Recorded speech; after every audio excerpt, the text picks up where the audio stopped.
Not this fucking guy again. Hello and welcome to another episode of Men Behind the Curtain. I am Pitt. I'm Eli. How's it going, y'all? And there's been already a shit show coming out of what has been the election, and I'm mainly talking about the Orange One's fucking cabinet picks. Mainly, this dumbass motherfucker picked Pete Hegseth, who is a Fox News reporter, to be the Department of Defense. Oh, Jesus. I didn't hear about that one. I saw something earlier, actually like 30 minutes ago, probably not even that. Somebody from CNN, yes, I know CNN has a bias, nobody's arguing that, but he was showing like a whole panel and talking about how it's not diverse at all. And somebody in the comments tried to say something about, well, he's not catering to DEI, it's merit-based.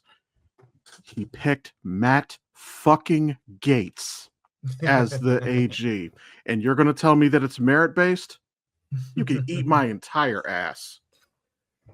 Yeah. So what I heard about when his pick started coming out, and then I found out about Hegseth from Fox News as the department. Okay, first off, if you're going to have anybody in charge of the Department of Defense, you want somebody who has defense experience. And I don't mean sitting behind a camera and defending your bullshit fucking agenda. That's not the defense I'm talking about. I'm talking about you actually need real world fucking defense. I don't give a shit what side of the fucking political spectrum you're on. You need to have some form of fucking defense, whether it's a 4-star general, 5-star general, an admiral, whatever ranks that would be up there to do this. But a Fox reporter, who's sucking whose dick?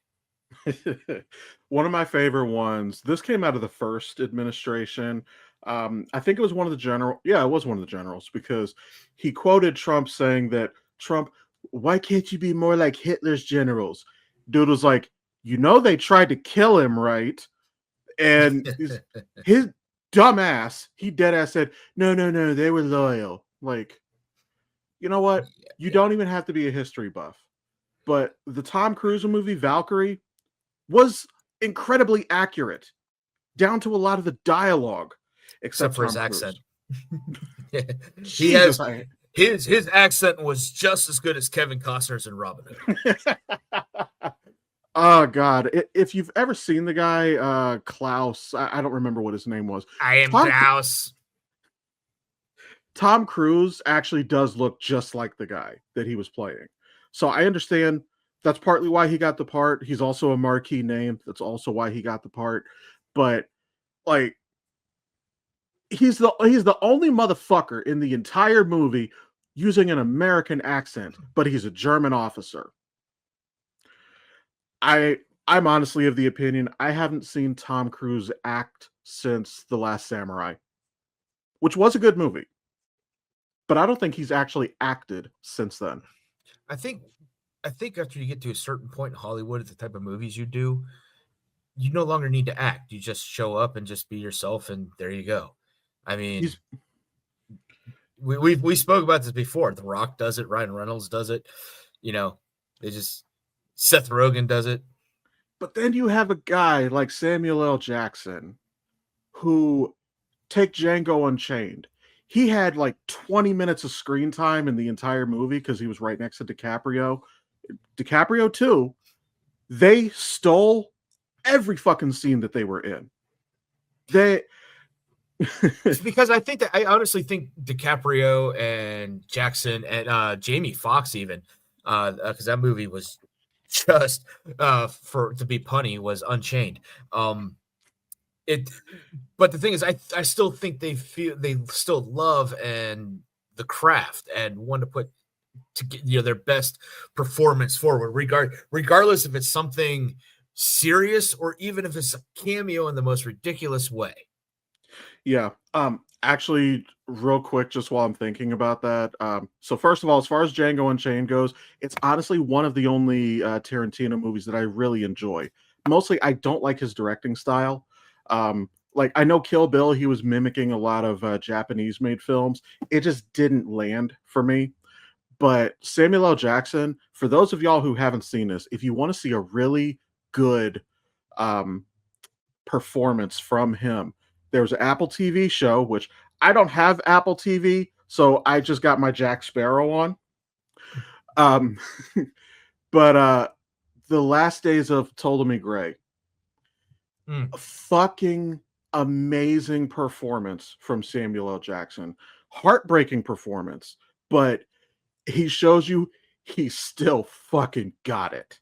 Oh, Sam Jackson, I absolutely love. I mean, honestly, I still have, you know, a soft spot for, you know, his performance in Die Hard, but the show, the movie that really got me going on to Sam Jackson was unfortunately it was with Kevin Spacey, The Negotiator, where he plays a cop who's a negotiator and he's actually being framed for a crime that he didn't commit.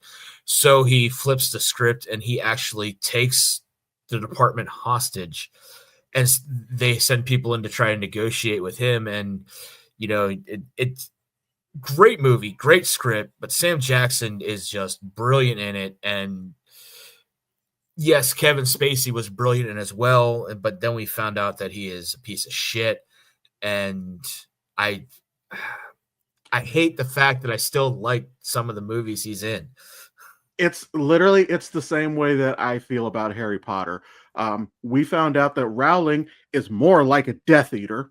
Oh, she's a cunt. Else. No, she's a fucking cunt. Death Eaters are fucking Mother Teresa. Rowling's just a plain out fucking evil cunt.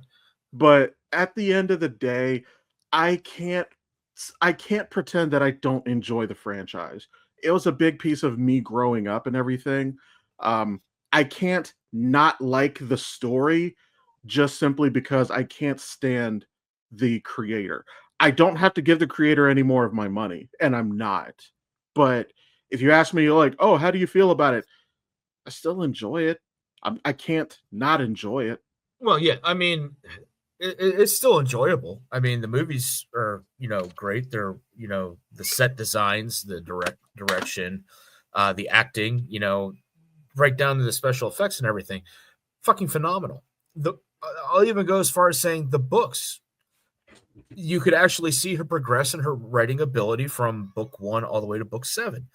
And it was, as a writer, it was nice to see somebody progress in their craft and get better and actually be able to tie all this stuff together and actually think that in depth about a particular world. However, it loses some of its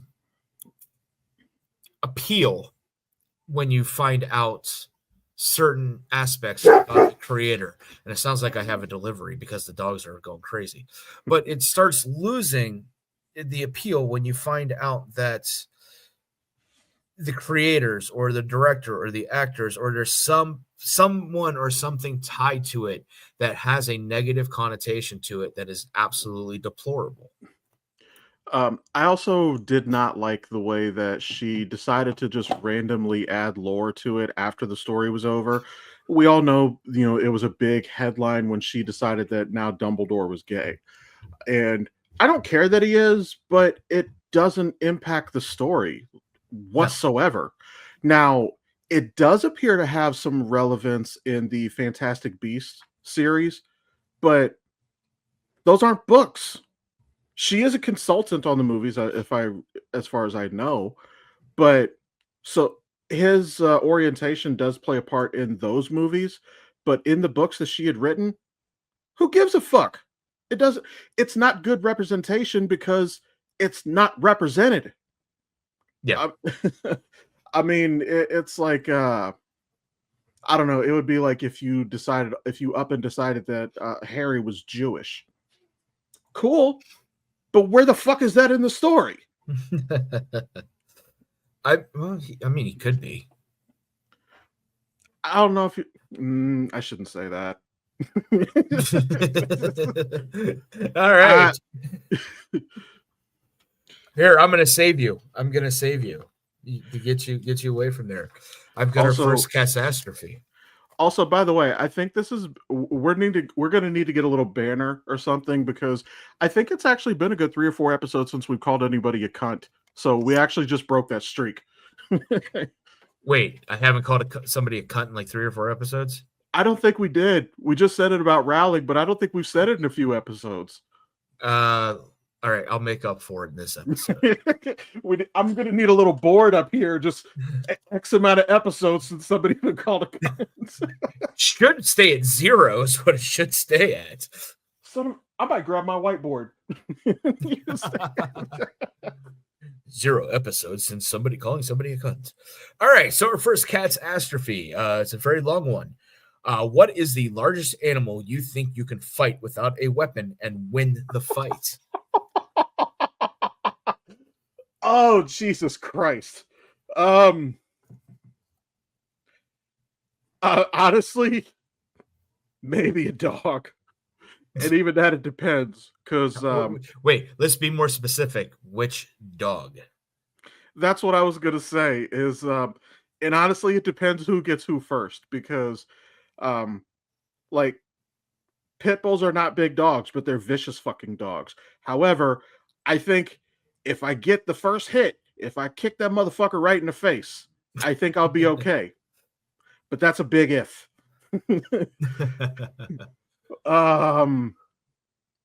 Maybe no, because deers are pretty fucking brutal too. Deers will fuck you up. Yeah, deers will fuck you up. Wait, no weapons? No weapons. All right, so that raccoon is out. I don't know about that one. I don't know. You know what? Fuck it. I'm just gonna say a chihuahua because if you've ever seen South Park, ready, I kick the baby. That's gonna be the fucking chihuahua. Yeah, just punt that thing across the fucking county. But it's a chihuahua. He'll deserve it. I would say, wow, biggest animal you would win in a fight against without using weapons. I say fish. Well, actually, you know what? Technically, yeah, if you get like a fucking trout or a salmon, those are pretty big fucking fish. And depending on the species, they have teeth. So I'm going to say a goldfish because I just flushed a fucker down the toilet. I will say I remember the older ones of us will remember how Angelina Jolie was the original live action Lara Croft. Yes. I'm sorry. When she punched the shark in the face, that was bullshit. Wasn't it taken straight from the video game as well? I don't know because I've only played like one game. Okay. I did mention like I had a friend who had like the original PlayStation 1 games with the big fucking boxing triangle tits. But so I have known of it since forever, but I never actually played it myself. But that scene was such bullshit. She cuts her arm so that the blood will be in the water and the shark will come to her. Then the shark gets her. She's still fully submerged, punches a motherfucker in the face, and then he swims away. And she just grabs his fin to like ride it out. Like that bitch would have been so fucking dead. Well, it's like in Deep Blue Sea. I mean, we have to congratulate LL Cool J for being like one of the very few black people to survive a horror film. Because Deep Blue Sea, yeah, and you know, Busta Rhymes survived Halloween. Yes, so I mean, Deep Blue Sea is a horror film, no matter how you look at it. A little more sci-fi and whatnot, but it is a horror film. Same premise. All you do is replace the shark with somebody like Jason or fucking Michael Myers, and I don't mean the guy from SNL. You know, the guy wearing the Captain Kirk fucking mask. I actually was just telling my son about. So my son, he has the Friday the 13th game. I think he first got introduced to Jason because Jason was like a guest character on Mortal Kombat X, which, by the way, it was awesome.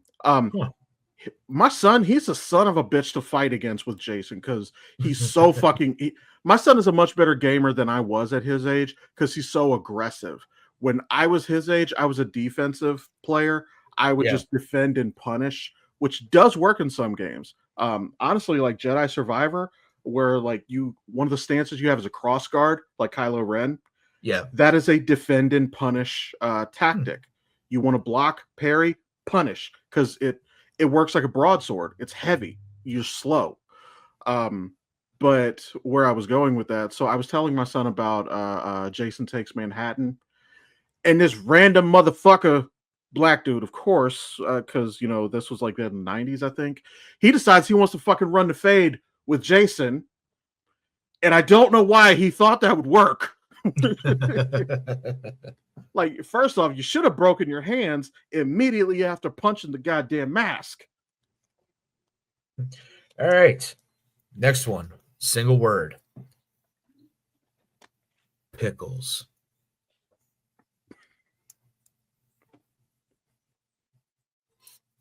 I mean, my first thought is fucking Bubble Bass on SpongeBob, how he's hiding the pickles under his tongue. Jesus Christ. Other than that, so for any of my friends in the one Discord, of course, as we all know, pickles used to be cucumbers, and we have a certain, well, not a friend, but we know certain somebody who molests cucumbers. Apparently, that's her party trick. Well, every pickle is a molested cucumber. It's simply that put. Pickles, fucking get rid of them. They stop fucking molesting cucumbers. Please, I don't know if we've talked about this before. Please tell me, have you seen the episode of Family Guy where they brought in Lois's brother and he had like what they thought was an imaginary wife? Oh yeah, with the cucumber on the couch pickles. Yeah. We'll put the cucumber here. If it pickles, that means she's real, and we owe him a T-bone steak. And then, fucking 2 scenes later, you got Lois. How's pickle is this? Hey, Brian, did you hear? Brian, did you hear? All right, moving on, because I can get on a fucking pickle box about molested cucumbers all fucking day. Oh, so this is actually going to be a nice one because it ties into the Carolina Storyteller podcast that aired yesterday, which you and I were both a guest of, or yeah. I should say last Saturday that you and I were a guest of. Cryptids. Did they just put that in there after yesterday? I don't know. I don't even know if those individuals saw yesterday's episode or not. So honestly, like most of the information that I really know about cryptids just comes from just what I've heard other people talk about. One of the coolest ones that I have ever heard of is, I didn't bring it up yesterday because we're talking about all South Carolina stuff, but one of my favorite ones, lore-wise, is the Jersey Devil. Okay. Because there's been so many stories around that one, and I think people who have allegedly seen it, it has the red eyes and shit. But actually, you know what? Just for our viewers here, so we were made aware of one yesterday, the Knot Deer. This motherfucker. This is the creepiest fucking thing. And honestly, I'll be honest, this is probably somebody just took a regular picture of deer and x-rayed it or something like that. That's honestly probably what happened. But that doesn't change the fact that it was fucking creepy. Yeah, I mean, it's creepy as fuck. I mean, that's without a doubt. I mean, I'll be honest, I'm more terrified of the 3D images, or not 3D images, but the macro images of bugs and some microscopic, water creatures and stuff like that. Oh, yeah. So, I mean, yeah, those things freak me out more than anything. But as far as cryptids go, I mean, there are some things I'm skeptical about because I'm one of those people that I require like some serious hard evidence, to either refute or, support. But I mean, I can also see how some things can take place. Like I won't dismiss a Bigfoot, even though it seems a little ridiculous, but I mean, humans are apes as it is, that we're just a different, we are an ape. That it's just that simple. So how do we know that Bigfoot is just not some form of offshoot of our genetic lineage, or he is, or some kind of mutation, of that, and yes, the only thing they really have is photos that they of supposed Bigfoot and, maybe some foot tracks or scat or anything like that. But to me, that's still not hardcore evidence, because especially in this day and age with all the deep fakes we have, anything can be doctored. However, when it comes to cryptids, just because I probably grew up about an hour from this, it would have to be the Mothman. That's a good one. I know that it was based on a true story. I actually kind of did enjoy the Richard Gere movie, The Mothman Prophecies. I did enjoy that one. That was fucking creepy. What was the character? He called himself like Ingrid Cole or some shit like that. Oh God, I haven't even watched that in like years. I mean, great movie. It's just. Yeah, I only saw it the one time, but I do remember enjoying it. But yeah, I'm cool with just keeping cryptids to like D&D. Yeah. But yeah, so the way that I see it, so as far as to quote Michael Scott, I'm not superstitious, but I'm a little stitious. I'm not saying I believe in it, but I am saying I'm not gonna fuck with it. Right. All right, and for the last of the catastrophe, if you could have a 1-hour conversation with anyone, alive or dead, who would it be, and what would your first question be? That's actually a really good one.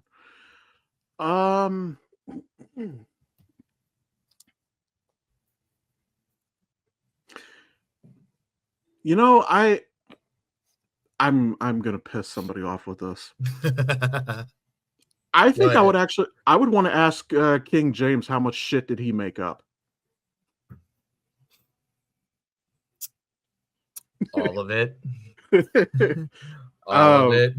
Because as we said in the very first episode of this podcast, even though the King James Bible is allegedly the official one, at the end of the day, King James likes dick.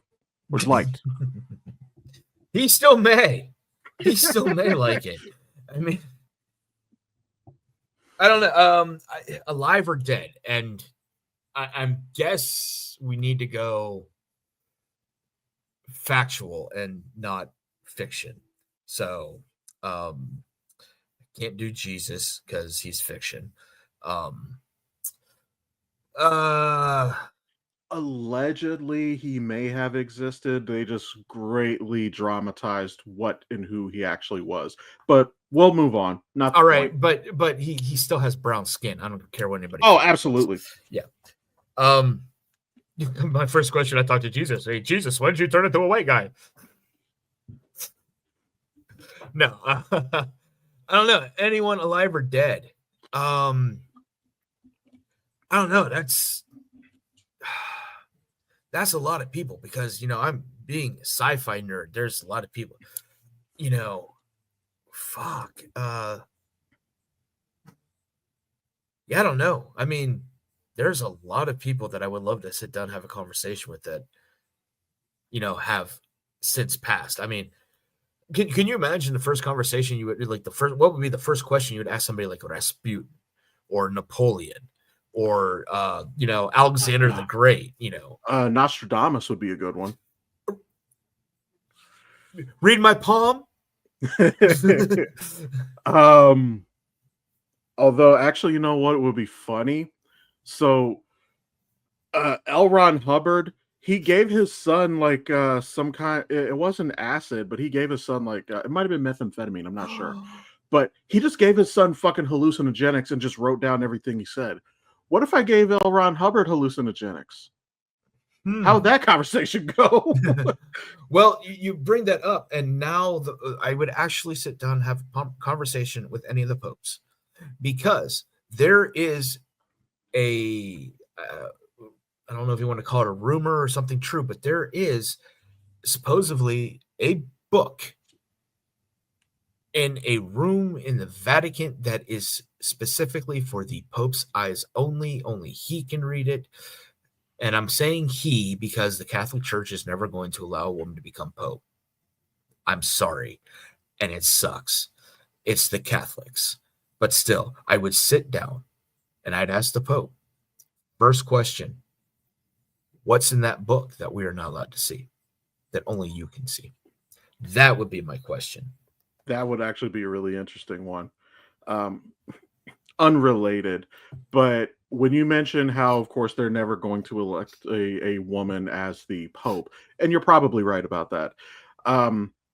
Speaking of, a woman will never get this.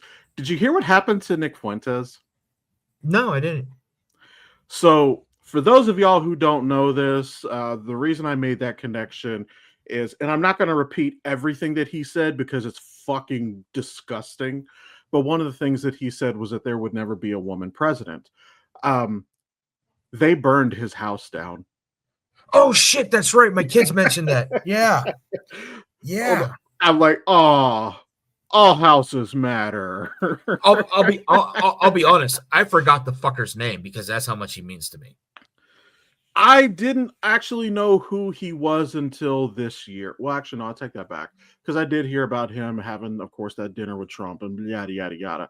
But I still could not pick him out of a lineup because even though his last name was Fuentes, he looks like a generic fucking white dude. Like when I saw the video of him, I didn't know it was him. But yeah, they burned his house down. I'm like, oh, nice. All right, so that's our catastrophe for this episode.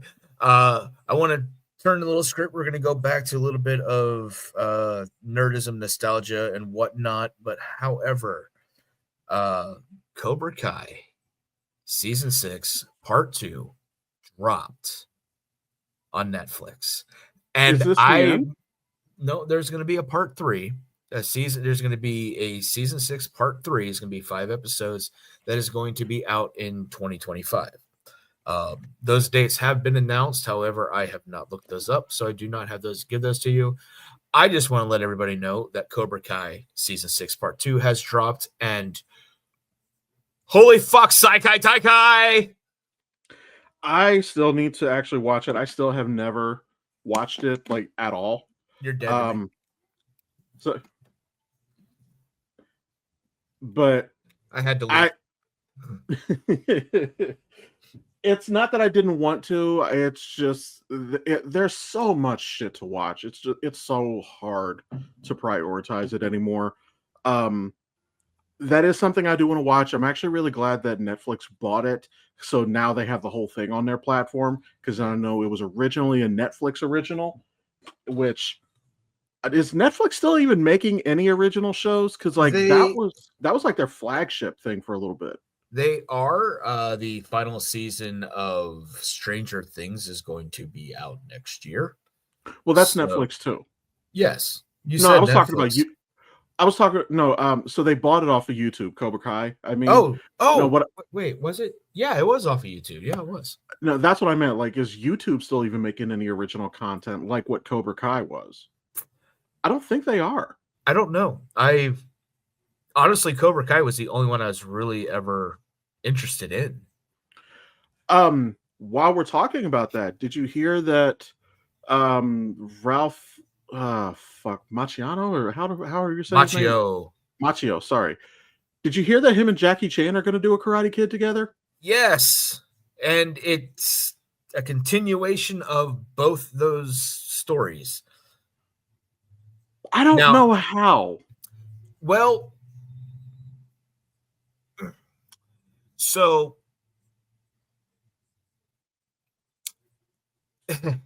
this is where it gets interesting. So they're both in the same universe. You know, we'll apply the rules of our nerdum to that of Cobra Kai and the Karate Kid. So they both exist in the same universe. And I think what is going to boil down to it, and I this is pure speculation, but let's say, because the Saikai Taikai is this big grand championship for the best in karate and from all over the world. So there might be this one thing where, you know, Daniel LaRusso runs into the character that Jackie Chan was portraying, and it may turn into that whole thing. We might get a rehash of the Karate Kid all over again, or we might see them actually collaborating, working together. I'll be honest, I'm hoping Jaden Smith isn't in it. I don't think his character would mesh well. No, and for as talented as that family is, for me, Jaden Smith is the one who's not as gifted, at least at the moment, when it comes to acting chops. I personally think so. I don't think that the one that Jaden Smith did was a bad movie. I think that partly the problem with the Karate Kid with Jaden Smith is that naturally we're all going to compare it to the original Karate Kid, and there's no question it's not better. I don't think anybody can make that argument.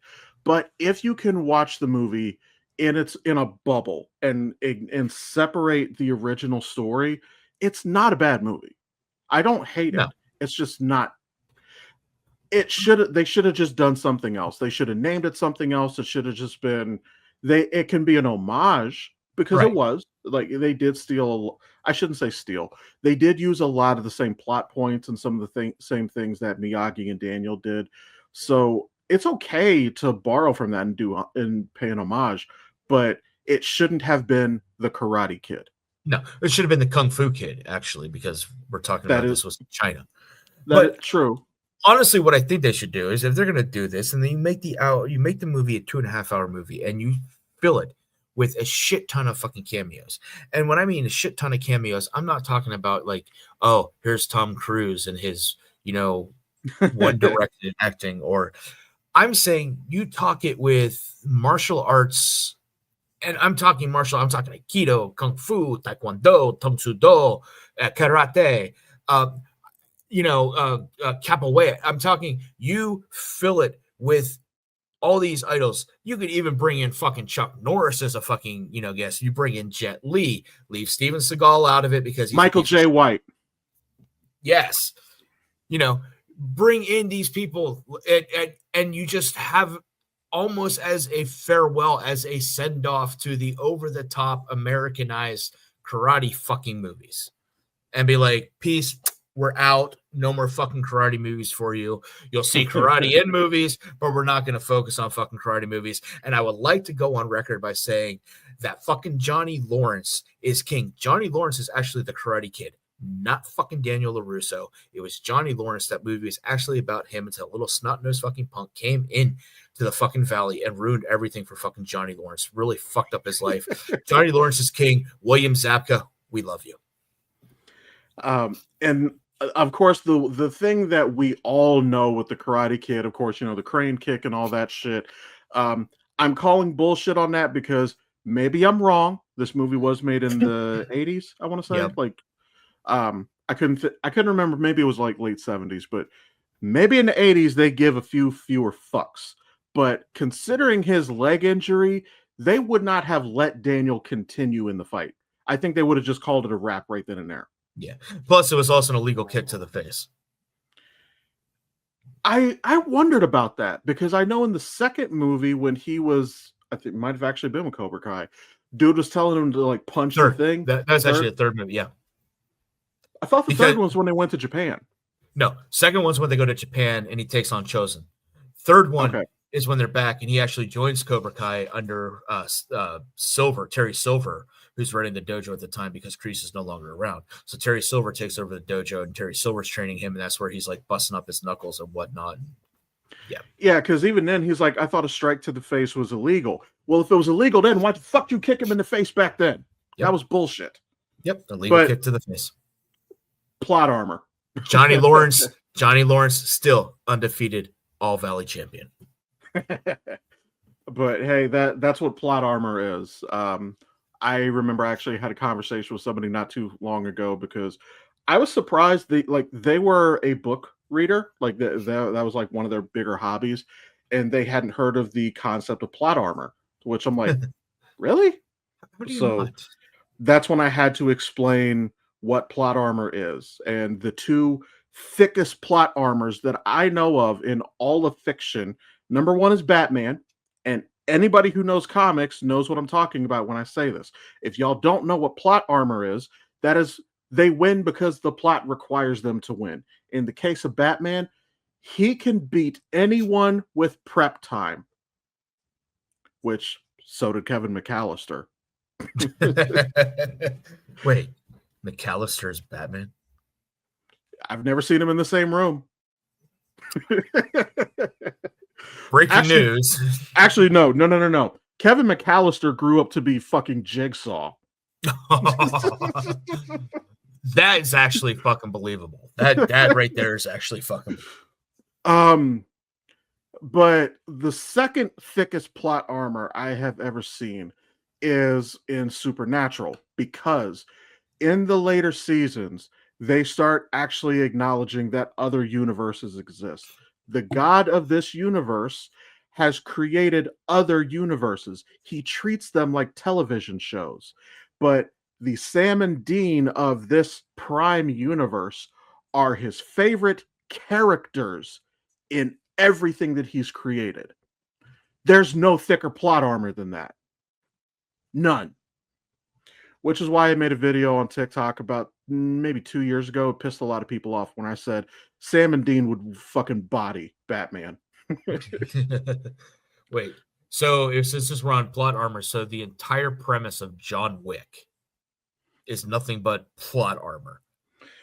His plot armor is not as thick, and I say that because, and we've had this conversation before, John Wick has skills. He knows what he's doing. Like, he knows how to fire a gun. He knows how to fight hand to hand. Apparently, he knows how to fight with swords too, because he fought. What's the actor? Was it Donnie Yen? Was that? No, that's somebody else. No, Donnie Yen. The dude in the second movie, who actually plays. He in YouTube's Mortal Kombat Legacy. He actually played Kung Lao, which that was kind of cool. I know I know you're talking about, but I keep, for some reason, want to keep going back to the chairman from Iron Chef. Like, oh, Kazane. Actually, he is an Iron Chef, or not Iron Chef, but he is in one of those chef shows. Let me see if I can remember. Let me see, John Wick 2. Also, while we're talking about John Wick 2, I'm sorry, Ruby Rose, you're gonna have to catch a stray here, but that's one of the best acting jobs I've ever seen from her, because I want to point out she couldn't talk. I mean, don't get me wrong. I do. I like Ruby Rose. I've liked her ever since I've found out about her from Orange Is the New Black, and and then when I found out she was going to be playing Batwoman on the CW series, I watched it. For the most part, I actually thought it was good. It had promise. Was the first season great? No. I mean, is the first season, other than Arrow, is the first season on any CW show really that great? Flash was okay, but they took way too long to like really get going, because like they kind of kept dicking around about his learning curve and everything. Superman and Lois actually was pretty good. I know you mentioned you haven't watched it. Superman and Lois was pretty good though. John Wick 2 though, I cannot find the actor. Let's see. Since you're looking for it, I might as well look for it too. I'll just go to IMDb. But like, while we're talking about it, like with Ruby Rose, and I've mentioned this before, I think that she was a better Batwoman in the crossover episodes like Crisis on Infinite Earths than what she was on her own show, which tells me she wasn't the problem. The writers were the problem, which Right. Go fucking figure. I'm so shocked.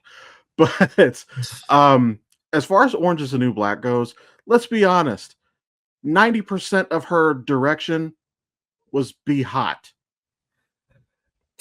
True, but I feel, and that's unfortunately part of the writing that went along with that show as well.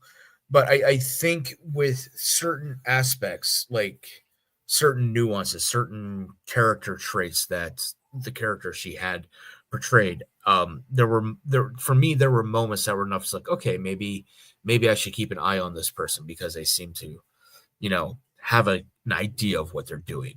I'm not even going to go into how much I despise Piper, but Piper was absolutely the worst character. She was the main character, and she was the most boring fucking character in the entire series. It's because she was portraying like the worst human to ever fucking walk the earth. I mean, my God, was she a fucking horrible person. Oh, okay. That's why I got it. I couldn't find him. It wasn't in John Wick 2. It was in John Wick 3. That's why I got it wrong. The character was Zero. No, not to be confused with Zero from X-Men Origins Wolverine. Totally different dude. Mark Dacascos. And that is the chairman from Iron Chef America. Okay, yeah, so you were thinking of the right guy. Yeah. Okay. Fun fact, I mentioned earlier that he actually plays Kung Lao in a YouTube series that they did for Mortal Kombat Legacy, which actually was really good. I believe it is all on Max currently. But his introduction was so stupid because they did a twist on Liu Kang. Liu Kang is actually not a good guy in that series. Basically, like he left the monks because of he wanted to be with a woman, like he fell in love, and they killed her. So now, like, he just starts bar fights. He has a death wish and shit. He's in the middle of something, and you see this hat fly through and hit a dude. And of course, it's Kung Lao. But it's a straw fucking hat with no blade. And the motherfucker has the nerve. He throws it. It's not going to be anything more than an annoyance. It's a straw fucking hat. But when he gets it, he just flips it, puts it back on, and still traces the brim. I'm like, you don't have a blade on there. What the fuck was that for? Yeah, no, he's actually a pretty good actor. I know he was in a couple episodes of Hawaii Five-0. And Agents of S.H.I.E.L.D., actually. He played an Inhuman. I do remember that. Honestly, Agents of S.H.I.E.L.D., I think, was a better show than they gave it credit for. I thought Agents of S.H.I.E.L.D. was a great show. It is unfortunate that Marvel did not want the television show to continually following the Marvel Cinematic Universe. They wanted to keep them separate, which I think was a mistake on Marvel's part, because that was a good way of bringing people into watching Marvel television shows before, they started putting them out on Disney and stuff like that. But it was a great way of bringing out new characters that you could possibly eventually see, like the guy that they had play Robbie Reyes for Ghost Rider. And his scenes were so good. Yeah. They had a really good villain in Absorbing Man, which for those of y'all who didn't watch the show, if you don't know anything, his name, his code name, Absorbing Man, is pretty literal. He can touch any surface or substance and then just kind of become that. So he likes to carry around a fucking this giant, almost like a wrecking ball. It's not a wrecking ball because it's only like this big, but it's that he can just touch that and then he becomes that material, and his strength kind of goes with it. So you had him, you had Gravitron, who I don't remember the actor's name, but he was in Heroes. He was the dude who could fly. Yeah. Which he was actually really cool in both of those. I loved him as Gravitron. He was dope. You had fucking Quake, Daisy Johnson. Chloe Bennett, yeah. Honestly, I thought she was great. I thought that she had a really good story arc because she was a hacker in the first season, and then you come to find out like she's learning about her parents, and then she's an Inhuman. In the comics, I believe she was actually a mutant, but mutants didn't exist yet in the Marvel Cinematic Universe, so they made her an Inhuman, which honestly, it's 6 of one, 6 and 1/2 dozen of the other. But yeah, you're right. It was a really good way for them to introduce a lot of more unknown characters, like Mockingbird. And She Well, was supposed to get a spinoff. yeah, they were supposed to do a spinoff, and for some reason, Marvel canceled it. And then we get to see I can't remember the actress's name, but we now get to see her as first in command of the Orville on Seth MacFarlane's show, The Orville. It's on the tip of my tongue. Was it Bobby Moore? But I mean, you had a lot of great actors and actresses. You had Ming-Na Wen, Elizabeth Henstridge, Chloe Bennett, who we mentioned. Just phenomenal cast. I mean, it was spot on. I don't think they got anybody wrong in that cast, for regardless of part. Yeah, and blew my fucking mind when I realized Ming-Na Wen, that she was Chun-Li. Oh yeah. See, my dream movie is actually to have Ming-Na Wen and Michelle Yeoh playing like buddy cops. I could see that. I mean, I think that would be like the greatest thing ever. The one that I am waiting for is she used to go by Tandy, but now she uses her full name Thandiwe Newton. I'm waiting for a movie. I'm waiting for a movie where her and Zoe Saldana. I'm waiting for a movie where they play mother and daughter. Oh yeah. God damn it, do they look alike? Oh, dude. I just thought of the greatest movie ever. We do a remake of Face Off, but we have it 2 cops and 2 villains, and we have Ming-Na Wen and Michelle Yeoh going up against Zoe Saldana and Tawande Newton. It actually, I like to rewatch that movie every now and again because it holds up really well. It's one of the only movies that I actually really enjoy from Cage or Travolta. Yeah. Because they have a lot of misses.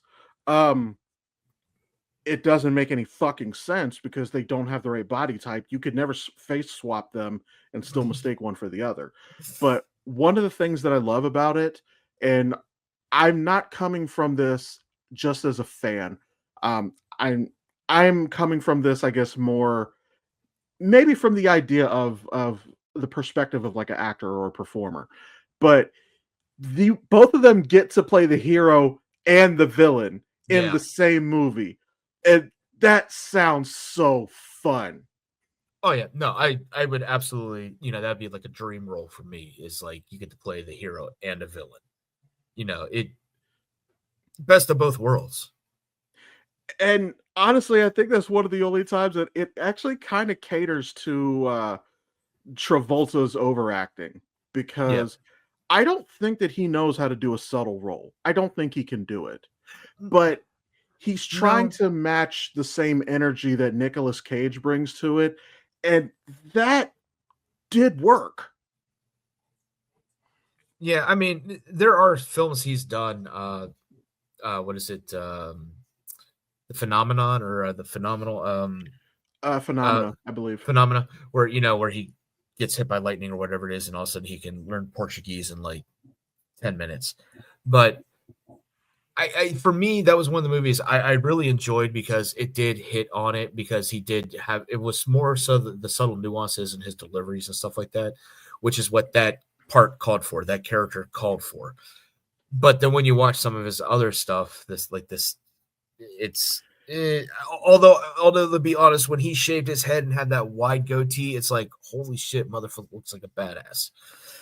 I think you're thinking of The Taking of Pelham 1, 2, 3. Yes. And who was he in that with? Was it Denzel? I believe it was. Let me look. I can't remember. So I enjoyed the movie, but I did not enjoy him. I thought that his delivery was really stiff. Denzel. I honestly, I didn't really buy him as a villain in that movie. I would say that I liked him in The Punisher, but it wasn't him that I liked. No. Tom Jane was great. I liked a lot of the other aspects of it. I liked, honestly, the cameo with Kevin Nash as the Russian. It was awesome. Yeah. I still love it to this day, and I can probably find it right now. Actually, yeah, I'm gonna do that. So, fuck. And he knocked over his microphone. It's cool. By the way, how'd your team do? Don't want to talk about it. Okay. Well, actually, you know what? Hang on, because the last time that I saw was like in the first quarter. Wasn't looking good. Um, but they were playing the Saints, so yeah, 14-35, about what I expect. Ouch. Well, at But least you were in Jacksonville. I think Detroit put up like 50-some points on them.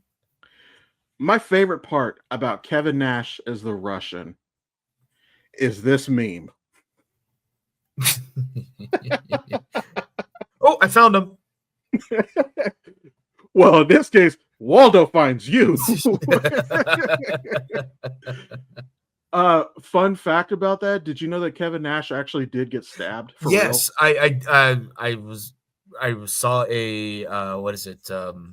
Watch Mojo or something like that. They were talking about stuff, things happening on set, and they're talking about how Kevin Nash got really got stabbed in, like, was it the shoulder or something like that? Yeah, it was like right here. Yeah. Because they fucked up. They forgot to swap in the prop knife, and he had a real knife and fucking stabbed him with it. Basically the same thing that happened to Schillinger in Oz. Is he was supposed to be a prop knife, but it wasn't. Also, the reason they didn't do a sequel movie is because Tom Jane actually had brain damage, and I'm pretty sure that's the scene where it happened. Because I wouldn't doubt it. I mean, the guy who played Shane in The Walking Dead, John Bernthal. Yeah, so John Bernthal. Up until John Bernthal, Thomas Jane was my Punisher. He was Frank for me. And I will 100% agree with that on both sides of that conversation, because I really liked his depiction as the Punisher. And as much as I liked him, as soon as they announced John Bernthal, I'm like, yes, fucking yes. And then when he was in Daredevil, it was everything that I was hoping for. When he got his spinoff show, it was everything I wanted. And he was probably number 2 out of all the Netflix actors that I wanted to see return. I have a top 3 favorite. And in this order was Vincent D'Onofrio as Kingpin, because he's so fucking good in the role. Number 2 was John Bernthal as the Punisher, and number 3 was Charlie Cox as Daredevil. Yeah. The next ones would obviously be probably Mike Coulter. Unfortunately, we're not getting that as Luke Cage, and Kristen Ritter as Jessica Jones. Jessica Jones doesn't land as well for me, and I think that's probably because it's just different demographics, and I can't really connect to her character and her trauma and everying. Well, that's because David Tennant steals the show from her. He did. He really fucking did. But now, as far as fucking Finn, what the fuck is his name? Iron Fist. I don't care. I didn't hate him in it because he wasn't the problem. The writing was. His Danny Rand was a dumbass. Like, you're gone for 10 years and then you show up and you expect everybody to be on the fucking same level as you are. I'm the immortal Iron Fist. What the fuck does that mean? I'm the immortal Iron Fist. And the way he just steps in and tries to run his company right off the bat, it was fucking stupid. The only thing that I don't give as much criticism for as his Iron Fist was the fight scenes. And that's because Danny Rand was training for 10 years. He was never in a kill or be killed fight until he came back. Training and fighting for real is not the same arena. So while some people would criticize the fact that the fighting wasn't as good, or the fight scene, it wasn't well choreographed, yada, yada, yada, I'm a little bit more forgiving because this is the first time that Danny Rand is actually in danger. So he's not going to fight properly. So I was a little more forgiving with that. But as far as the idea of bringing him back into the MCU, I could take it or leave it. I don't care. Yeah, no, I can agree with that. All right, before we head out, I want to let everybody out there know that Valmont, the Black Raven Chronicles, is out on Patreon right now. It'll be dropped to all your streaming services here on December 1st. I believe Jonathan said 6 a.m. December 1st. Something along. I actually did pay attention to what time you said. I am glad that you did point that out, though, because I did mean to remind everybody of that. Also, I do want to remind everybody, I've said this before, we are planning to do a listening party, so I'm just going to go live on TikTok. I'll go live probably from my phone and then play it from Spotify. And my hope is that I'm going to basically fill up like all the guest panel with other cast members. So of course, Pitt, the writer, Jonathan Miller, Jonathan Phoenix, Jackie, Corey, I'm hoping will be there. I really want Corey to be there considering he's playing the titular character. Yes. I don't think that Josh is on TikTok. Edel is though. So I should be able to have Edel, who also, as he mentioned at the top of the show, if you go to Jonathan Phoenix, and we'll put the link here in the description, he did have a live stream broadcast on Facebook, which me and him were a part of that. Had a lot of fun. One other thing I did want to point out, I didn't think about this until after it ended. One of the questions he asked us was about like your favorite giant monster. There was one. I'm going to stick with my answer for the Sarlacc. I'm keeping that answer. But an honorable mention that I want to bring up, and very few people are going to know what this is, but in J.R.R. Tolkien's Legendarium, in the War of Wrath, before the First Age, I believe, there was Ancalagon the Black. Now, for those of you who don't know, Ancalagon the Black was so massive that when he fell, his body broke 3 mountains. That's a big son of a bitch. Yeah. I'm keeping my answer to the Sarlacc, but Ancalagon is a notable, an honorable mention. No, I can understand why you went with that. So, okay, I can see that. But all right, everybody, we thank you for watching, and we will be back with you in 1 week. So you enjoy your time. Yep. As always, feel free to like, comment, share, subscribe. Subscribing doesn't cost a dime. Feel free to make any comments, make any suggestions for the Catastrophe. We're always open to suggestions. But other than that, thanks for watching. Take care, y'all. Be safe. Take care of yourselves and each other. In the words of Jerry Springer. See ya.